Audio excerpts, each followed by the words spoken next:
Hello, everybody out there, and welcome to another episode of the Talk That Talk Show with me, Barry Holmes. We're here for our 178th episode of the Talk That Talk Show, and normally we would have this on our Fridays. Normally we could have it on our Sundays for football, but it was an emergency episode here from the Talk That Talk Show, especially after being in Game 1 yesterday. I just want to give a big shout out to everyone that continues to tune in on our Facebook live stream or on our Instagram live stream. Big shout out to Flip Michaels, my boy Bubba, and Ishabai Crane on our Instagram live streams. But, yesterday I definitely had the very, good fortune, good luck, whatever you want to call it, of being able to go to a wild card, playoff game, Game 1, Mets versus Padres. We're going to get into all of that, as I get into the episode. But first and foremost, I want to talk about how I actually got these tickets. And, I had to be real with myself after that 3-game series against the Braves because, we had talked about it on the episode before about, the Mets controlling their own destiny to a certain extent if they wound up getting some wins against the Braves. But sadly enough, we got swept, and that really just, changed the dynamic of what our playoff picture looked like. And, I think that for a lot of Mets fans, it was especially hard to see that we were a wild card team with over 100 wins. And, we've already given the Braves their credit. They've been playing extremely well. But, long story short, I saw a quote that Mark Canha said that I really enjoyed. And he pretty much said that, we didn't go out, at the beginning of the season to go win the NL East. That wasn't their thought. This team is thinking World Series or nothing. And, I think that one of the big things that, even this rally towel when we went to the game, which, like I said, I'll get into a little bit later, but the whole mantra was these Mets, all right? These Mets.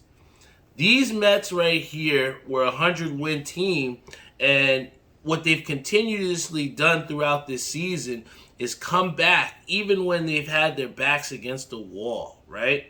And I think for a fan base that's as loyal as, it should be as the Mets fan base, I think that a lot of people still believe that, once after those 3 games were done against Atlanta, that the Mets had a very, very good chance no matter who we played against in the wild card game because, our first thoughts are, Game 1, you're either going to get Max Scherzer or you're going to get Jacob deGrom.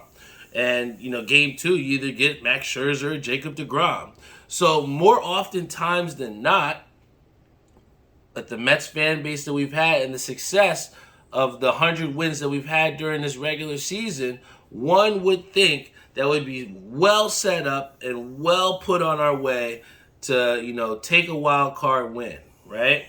So after, like I said, going back, after they lost that 3rd game against the Braves for the sweep, I was definitely upset, but I still believed. I still was like, you know what? I believe in this team. I think that even as a wild card team, we're going to be dangerous. Nobody's going to want to play us like that, especially when we have our starters like that. So what I did was I went on Game Time, and I went on the app. For those of you that don't know, the Game Time app is an application that you can use to get cheap tickets, and it's a really good app to, get yourself some cheap tickets for really big-time games. I've used it for the Knicks. I've also used it for the Mets more times this season. But, I think that the biggest thing with Game Time is that you have to make sure that you're constantly looking because the prices do fluctuate based off of what the ticket price actually is at value from what Mets are selling it, or also people that have bought tickets that are trying to sell them, just to get them off. So, luckily, like I said, I looked after that Braves series, and I saw that they were floating around the $90 to $80, I guess it was like $90 to $100 range. So I was like, I think that's manageable. I can sell a couple hats or do some things to try and get these tickets. And, long story short, the price wound up dropping a little bit, and I scooped them up for $82 a ticket. So take me and Doc to the first game of the wild card. And soon after, what I saw, and I kept paying attention, but as the days started getting closer and closer to Friday, that first wild card game, I saw the prices were hiked up. I mean, even got to as high as 150 something dollars a ticket. So, my main thing or my main message to those people, especially when you're talking about, supporting your team or trying to go to a playoff game, number one, definitely hit up the Game Time app, because that shit has helped me out so many times as far as trying to get cheap tickets for a good game. And then two, don't wait on it too long. All right. If you see, what, you got to go into it thinking like, what is my most that I want to spend on these tickets? What is the most at the very most that I can? Because if you allow yourself to wait and you don't jump at those tickets, it's just going to be, worse off for you when you already know that you want to go to the game. It's funny. Doc kept like making fun of me on, Monday or Tuesday, because I was like, I really want to go to this game. I'm going to this game. I'm going to make sure I go to this game. And, everything worked out. But, like I said, pull the trigger, right? If you have that opportunity, or if you have the chance to go see your team in the playoffs and you can get it for a little bit cheaper, why not, right? So then, we get to the game here. I was so excited. The whole day during work, I'm like, I'm going to the game tonight. The day seemed like it was flying by. Nothing could bother me, right? And, I was just super excited to go with Doc. I wound up getting some real good beers to have before the game. Big shout out to my mom. She got these beers from Montclair Brewery, which is a black-owned and black-brewed brewery. And the beer that they had was really good. I had tried an IPA. Then I had like some passion fruit ale. And, I thought, first and foremost that Cypress Hill in Edison was one of the best breweries in Edison, no doubt. Not just because, I live right by there, but because they have so many good flavors of beer and everything is just high quality. And then I tried this beer from Montclair Brewery, and, like I said, I was blown away by the passion fruit ale. And especially in going into a baseball game where you don't want to spend $16, $18 for fucking beer, I think that the biggest thing is, definitely trying to get some good beers to have as you're tailgating or chilling before you go in. And, like I said, big shout out to my mom for getting those for me, and I really enjoyed them. So if you get a chance, check out Montclair Brewery. They had some dope beers, and, I still have a couple that I want to try before the game tonight. But, like I said, the stage was set. I asked Jeff, big shout out to Jeff, because I was like, yo, man, what's going on? Like, are we going to have any, like, updated news? Like, can you tell me about anything that's going on? And I know every Friday we've been wearing the black jerseys. And I didn't know 100% if that was going to be the case. But I hit up Jeff, and all he does is he sends me a tweet from the Mets, and it has Max Scherzer in his black jersey with the black hat ready to go for game one. And, like I said, it almost gives you, chills up your spine when, you're going into such a big game like that. It's been so many years since we had been to the playoffs. I think it's just, 2016. And, even for myself, during that, I guess, World Series run, back in 2014, 2015, against when we were going to the World Series against the Royals. That was the last time I had actually been to a Mets postseason game. It was like an NLDS game with my pops and my Uncle Mickey. I remember I wound up scooping up the tickets. It was like 3 tickets for like $300. So I got them for like $100 each. And that NLDS game was something that I'll never forget because, the atmosphere that was in that game, especially because I think it was like late October and it was like freezing out there. And, it was just a great atmosphere to be around. And that game was part of the reason why I knew for game one wild card, I had to be there, And, like I said, I lucked out getting some cheaper tickets for it. And, that atmosphere even when we pulled up into Citi Field, and Doc wasn't too happy that they hiked up the parking price to $50, which is robbery. The Mets got to do better. I know you got to make your money, but we're all going to the playoff game. We're all going to spend money on drinks. You don't got to hike up the price to $50 for parking. I mean, I don't know. That sucked. Then I try to do the math, and I think it kind of shakes out because even if you take the train, you take the subway, it's going to be just as much. So, for the convenience of driving to the game, $50 for fucking parking is ridiculous, But, long story short, we get into the Citi Field. And like I said, the atmosphere was just crazy. Everybody had their blue and orange or black on. I seen a lot of people with their black jerseys. I saw some really good old school ones. Like I seen a Edgardo Alfonso black jersey of OG. I was like, yo, that one's tough, But, just in unison of having everybody in there to try and cheer this Mets team on, for anyone that has not been to a playoff game, it's incredible, especially in New York. I've went to New York Yankee playoff games and sat in the bleacher creatures where I saw a Yankee fan throw up in a chicken bucket and then put it on his head. That's the type of atmosphere that playoff baseball brings, man. I had never seen anything like that until I went to a Yankee playoff game. But that, like I said, that intensity is crazy, man. And to see that also in New York, on the Queens side of things, it was definitely intense. I mean, every pitch, even, from I think like the first, inning, it seemed like everybody was standing up. You know what I'm saying? Nobody was sitting down. Everybody was standing up trying to watch this game. And, there was a huge tension, you know what I'm saying? There was definitely a big tension because a lot of us didn't expect to be in a wild card situation, but here we are. And, I was just so happy to support there and be there for my team because, for one, I've seen so many pessimistic Mets fans over the past couple weeks, leading to where we knew we, had a chance to lose the division, to then losing the division, to now being in a wild card game. I was just really disappointed in the lack of belief when our whole fucking phrase is you gotta believe, right? And, I think that tension of people that, in a way, 100% didn't believe that the Mets were going to win, I think that created a big tension in Citi Field. I mean, we were all excited, but I can't tell you what it felt like to have that tension.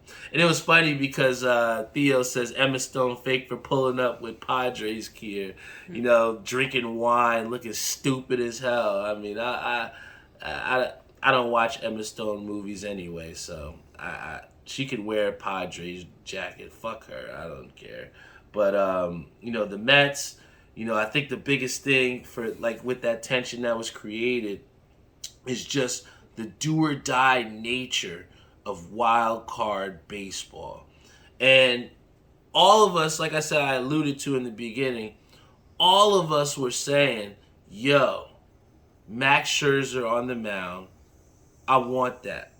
I literally I talked on this episode last week about if we were in a wild card scenario, who did I want going out first? Do I want Max Scherzer or did I want Jacob deGrom? And I sat here and to the people, I said I wanted Max Scherzer. And I was just extremely disappointed at what I saw from Max Scherzer last night. I saw a guy that had no pop on his fastball. I saw a guy that couldn't hit higher than 93 miles per hour. I saw a guy who prides himself on his location, and I saw him not locating his best pitches. I think that, Max Scherzer, like Ish said, it looked like batting practice.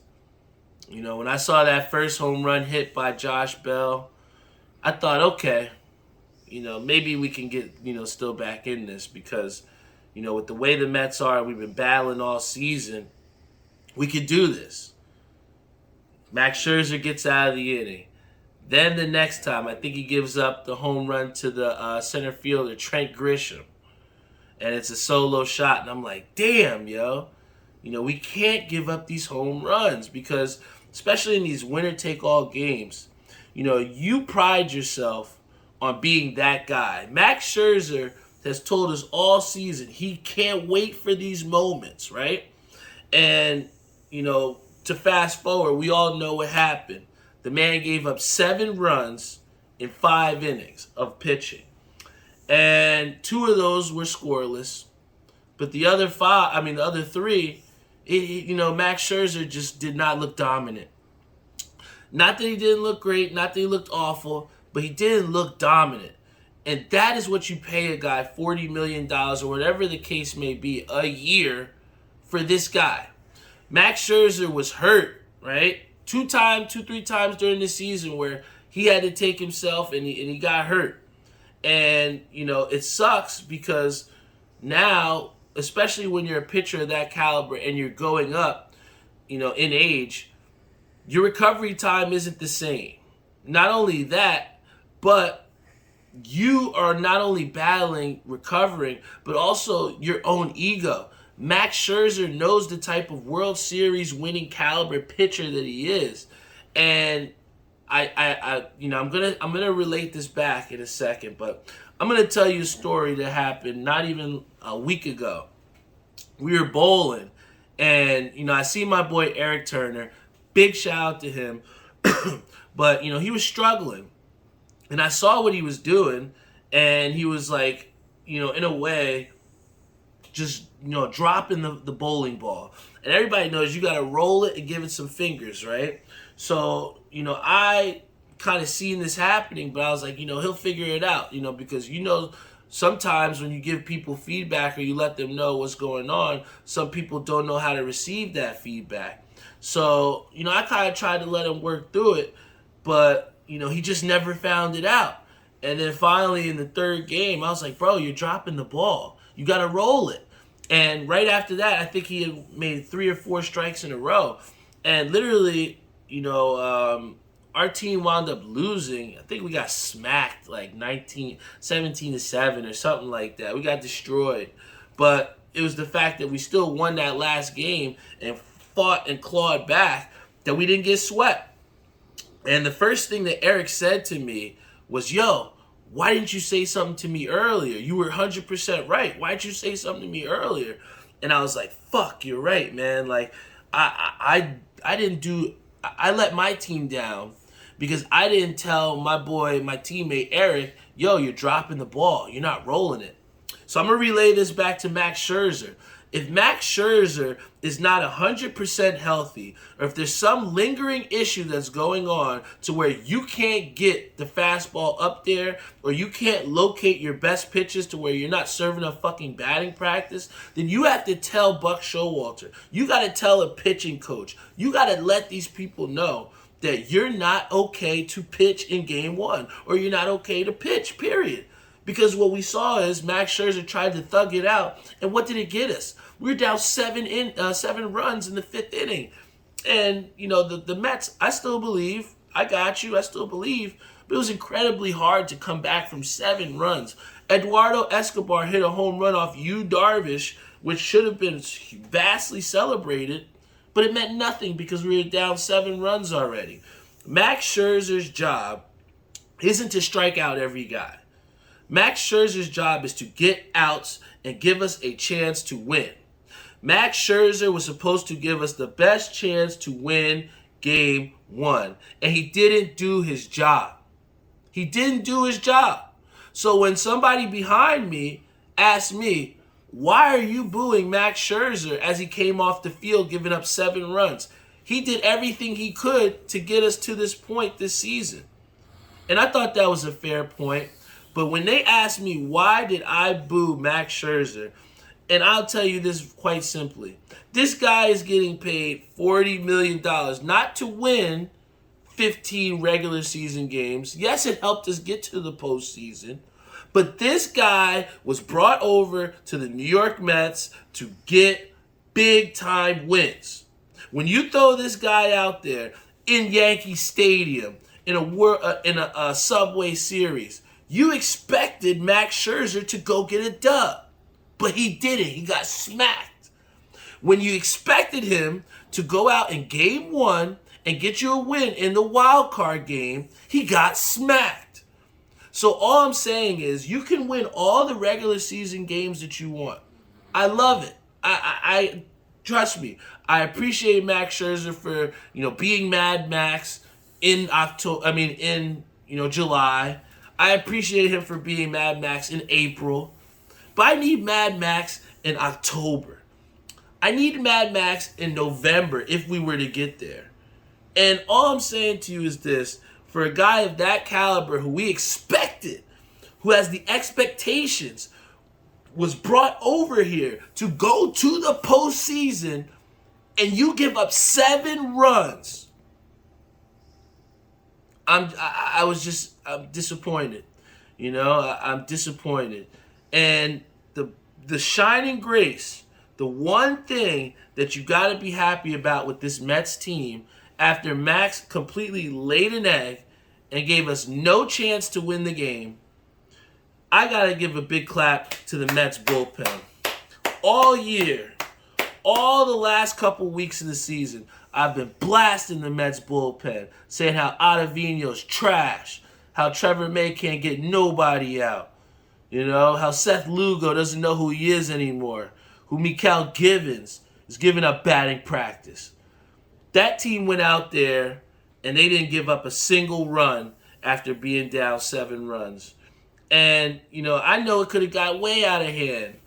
I definitely do. But I think you have to, in a game like that, you got to take away the little pieces or the great things that, can hopefully lead and bleed into the next game too and maybe getting a win. And what I saw that bullpen rally together and say, let's stop the bleeding. Let's have some pride. Let's stop the bleeding. And that's what this, Mets bullpen did. And I'm extremely proud of them because, being up there, it was chilly and I was upset and I didn't like how they played. But, the Mets played hard. If you look at it, Sterling Marte is obviously on a bad hamstring. The guy steals 2 bases. He gets 2 hits. Gives the Mets an opportunity to get up there and get some runs. You get a Brandon Nimmo who's hitting a triple.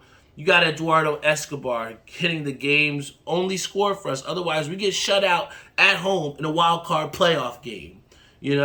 Big shout out to Eduardo Escobar. But, the people, or the main focus or the person who I'm, definitely going to be hard on right now is Pete Alonso. Early in this game, when, Max Scherzer had just got given up 2 runs, I think that, when they had those runners in scoring position with 1 out, you got to put contact on the ball. And Pete Alonso struck out looking. Pete Alonso, late in the game, strikes out or whatever and loses his bat.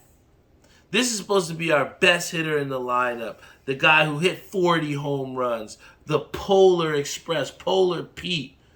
And Polar Pete, in a do-or-die, winner-take-all game, laid a dud. I was extremely disappointed with how we left runners on base. Not just Pete Alonso, but, it's also those other hitters out there. I know Vogelback came very close to hitting a 3-run home run when it went to that right field fence, but did it go over? To quote Peter, did you kill him? Is he dead? Right? He did not hit that home run, but that's what happens. Baseball is a game of inches, and if we really broke everything down on this was close or that was so close, everybody would be in the postseason right now. But the bottom line is the key players of the Mets batting order have to hit with runners in scoring position. You have to. That's how you get RBIs. That's how you generate runs. This Mets team was built on small ball and doing good, right? With trying to manufacture and get runs. You see Buck Showalter being aggressive with base runners and sending guys to steal, even when they look like they have a bad hamstring. That's how you generate these runs. And part of that also is putting contact on the ball. Good contact. I can't tell you how many times the Mets popped out yesterday or swung at the first pitch and let Yu Darvish get ahead of counts, and just not solid contact. And you have to go up there with a purpose. And what I saw from the Mets is I saw desperation. I didn't see confidence. There's a difference between desperation and confidence, right? When you're desperate to win, you'll do anything. But at the same time, you might sacrifice the quality of play to get the dub, right? But, if you have confidence in yourself, right, you may not come out on top, but you're always going to have some sort of quality performance because you believe in yourself to give 110% output. That's the difference between desperation and confidence. And what I saw in Game 1 from the Mets was desperation. I need to see tonight from the Mets, I need to see confidence, right? I need to see the Mets go out there and get a win. I need to see their best players perform. I need to see Pete Alonso go up there and look and feel like he's going to hit a home run, right? I need to see, Francisco Lindor going out there working the counts, not swinging at bullshit, all right? I need to see our players perform. Jacob deGrom, I need to see you go out there and be Cy Young deGrom. I don't need to see you looking lost out there, looking at your hands, looking at your glove. I want to see a killer out there because I believe. I still believe. And that's why I stayed till the end of the game yesterday when it was 7-1, when it looked like the Mets had no chance. Because still in my heart, I wear this shirt with pride because I believe that the Mets will come out on top tonight. I promise you that. And the thing is, when you have that belief, our whole mantra is you gotta believe, right? You gotta believe. And I was so disappointed. And this is what I talked about at the beginning about the tension, because you had people in there that I truly believe did not believe that we were gonna win. And my message to anyone out there, if you're listening, if you're a Mets fan right now, please look at me in the camera right now. If you don't believe that we're going to win Game 2, don't turn the game on. Don't turn it on. If you don't believe that we're going to go out there and Jacob deGrom is going to win tonight, don't turn on the television. Don't look on ESPN for the updates. Don't. Because I'm telling you right now, it's super embarrassed as a Mets fan to see in a wild card playoff game people leaving the stadium in the 5th inning. That's embarrassing. A fan base that's been starving so hard for this Mets team to go to the playoffs, to have success, to do what they're supposed to do. That's why I spent the money on that playoff ticket to go see them last night and stay the whole time. That's why even when it came down to it in the parking lot and it's taken 35 minutes for us to leave the stadium because everybody's trying to go in one spot, and I don't want to be in that, right? I'd love to be at home on my couch, in the bed, playing Call of Duty, doing other things. Who knows? But I was in that parking lot, in the zoo, trying to get out of there, waiting until the last pitch, the last final out, because I believe in the New York Mets. So I'm telling you right now, if you're a Mets fan and you don't believe that we're going to go out there and win Game 2 tonight, don't turn on the fucking TV. Don't watch the game. Because like Ish says, take that goofy energy somewhere else. We're going out there and you got to believe.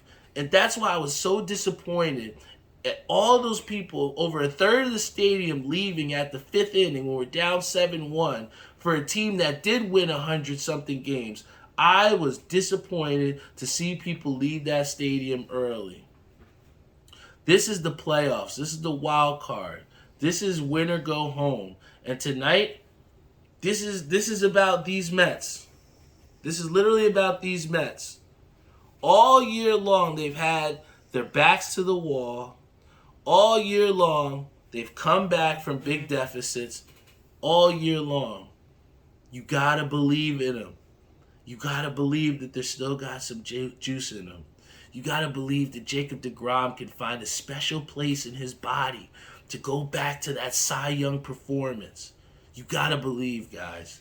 And if anything that I can tell you from this episode today, and everything where I blasted game one with Max Scherzer and the inability of big key time hitters like Pete Alonso to go get a hit, you know, for us leaving and stranding all these guys in scoring position, in, you know, the inefficiency of our starting pitching, amidst all of that, I still believe. Do you?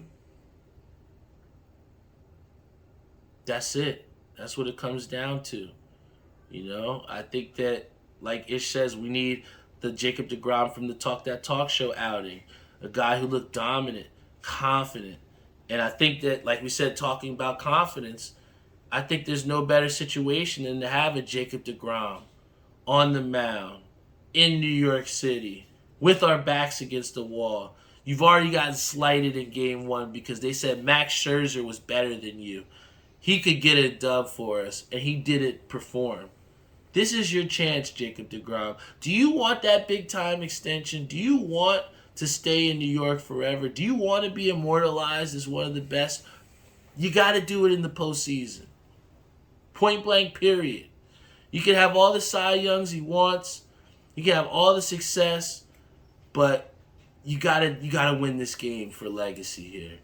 If Jacob deGrom really wants to be beloved for the rest of his life in New York and with all the Mets faithful, he has to go out and deliver tonight.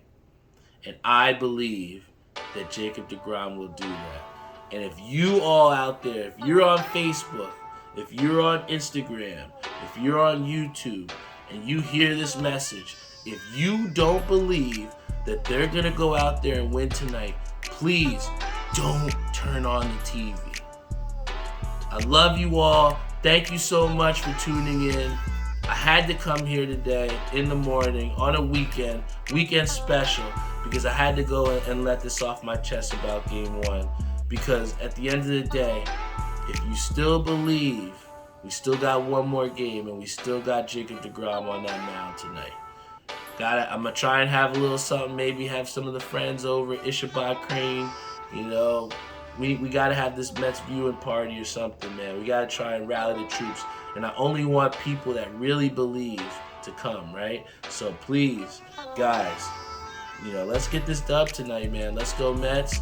You know, I still believe. I hope you all still do too, even if you're not a Mets fan.